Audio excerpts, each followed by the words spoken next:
You're listening to podcasternews.com.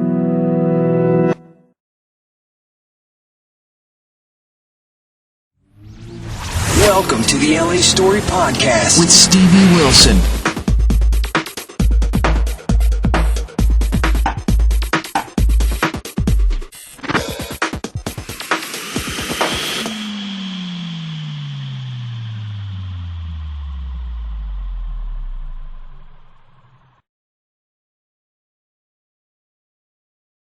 This is Stevie for the LA Story. We're here at Nordstrom in South Coast Plaza, and as you can hear, we're still playing the CJ at Cookie Johnson personal appearance. And this is Michael Glasser, who, if you know anything about denim, the name Seven for All Mankind and Citizens of Humanity and Rich and Skinny mean anything to you, this is the man who's involved in all those lines at one point or another, and Rich and Skinny seems to be his big ticket right now.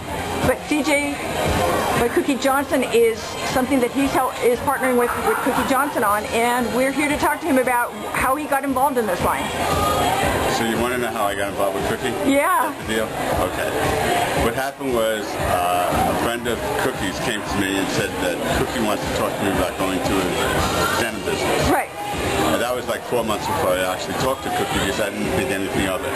And then as the last half of the year started to evolve, I started rethinking, talking to her, just let me hear what she has to say. Sure. So when I met her and we sat down and talked about what she was looking for, my first question was, well, why do you want to do this? You know, what do you know about jeans? And she explained to me her frustration in finding jeans that fit her. Right. And when she said that to me, it really resonated through me. Because I started this whole jeans thing with Seven. Right. And I know who we went after at first. Sure. The type of body we went after, the celebrity-driven people we wanted to get. And when she said it to me, I realized, oh my God, this customer that she's talking about, we never addressed. This is customer X. Yes, the invisible woman, as they call her. Exactly. Okay. So I said, let me think about it, let me get back to you. And it didn't take me long to decide, you know what, she has something. And what else was very impressed, I was very impressed by, was her persona. She has a celebrity husband and she's her own celebrity, but she's a real woman. Yes. She has no attitude about her, and that was my concern initially. Well, I don't want to get involved with, so I don't need that in my life right now. But she was so real, I said, okay, I'm willing to do this with you. And I said, let's go do it. And that's how we evolved this. Okay. So you're really, because you're the expert at putting together a denim line and getting it manufactured and spec'd out and pushed out to the stores. Correct? I'm a visionary. Okay. What I do is I'm a dreamer. Okay. I have people that kind of do the detail work, but I live in the world of what's out, what's not there, and can I make it? Yeah. You know, it's not, if you walk into a store today, it's easy to figure out what's good. And I don't want to make that. If I'm involved, great. But I like to go to places and say, what's missing? All right? And I didn't figure this out. Cookie figured it out. But the minute she said that to me, I said to myself, okay, if I'm going to do something for this woman, it has to be as authentic as I do for Rich and Skinny or Citizen or Seven.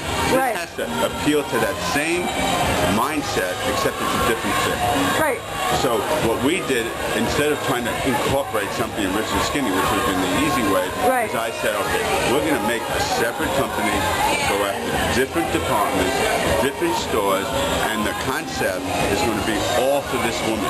Right. So that's what I did. And I took everything that I know about denim, the integrity of the denim, the way we make denim, all the fine details that we do, and we applied it into Cookie's line. So when these women go into, say, individuals at Nordstrom, they see a denim jean that looks as good, if not better, than anything in this store. Whether it be Savvy or TBD, it makes no difference. I'll put this jean up against anybody as far as quality, fit, integrity of fabric. Let's get down to some details. Where is the denim originating from? Europe. Okay. And obviously it's got some stretch in it? Okay. My whole deal, and the reason the jean business is today, it's grown to what it is. Yeah. Billions of dollars, from $200,000. Oh, sure. Is for one reason only. My idea was it has to have stretch. It has to look like a real denim. And lo and behold, I found some people in Europe a long time ago, year 2000 when we started 7, that had a stretch denim that looked like real denim and performed like real denim. And that's the reason. Everything has to have stretch. And in this department, even more so than any other department. Yeah, because it has to fit. I mean, because you've got sizes from 2 to 18. 2 to forever. Yeah, which is that's a tremendous range, and it reaches middle America like nobody else. Correct. Because it's so forgiving. If it's a tight pair of jeans, it's still comfortable. The whole deal is the comfort.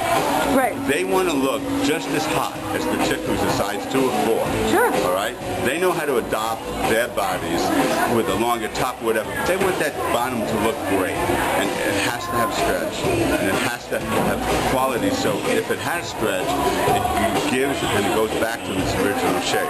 That's why we buy such expensive denim. Because the integrity of the fabric is amazing. Do you have a particular profile or style, rather, of jean, particular presentation that you like best out of the group that you've got? The jean business is a 5-pocket business. Right. So whether it's a skinny, whether it's a boot cut, really makes no difference to me. Okay. Each one of those has its own little place for these women.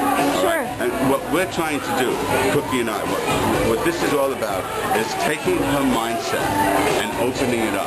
In other words, most women, when they see a jean, because they've been so frustrated, they don't want to buy jeans. I don't want to wear a pair of jeans. Well, I've experienced, and just these PAs that I've been involved in, women saying, I don't want to try it on. Please just try it on. They try it on, and never mind you, they come out of the dressing room wearing it. They come out of the dressing room with a whole different attitude. And that's the drug behind the jean business. The drug behind the jean business is this. It makes you feel better when you wear it. It makes you richer, and it makes you skinnier, and it makes you sexier. All right? Now, that's the perception when a woman wears it. Absolutely. So what that does is it causes her, after she buys one, I'm not in a good mood to say, let me go buy a pair of jeans, because it's going to make me feel better. Yeah. And that's one of the only articles of clothing that you can say that about. Absolutely. Hold on 1 second, people.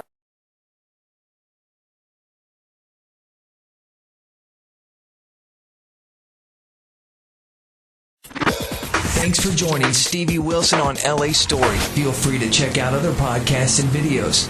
Bookmark it now. www.la-story.com.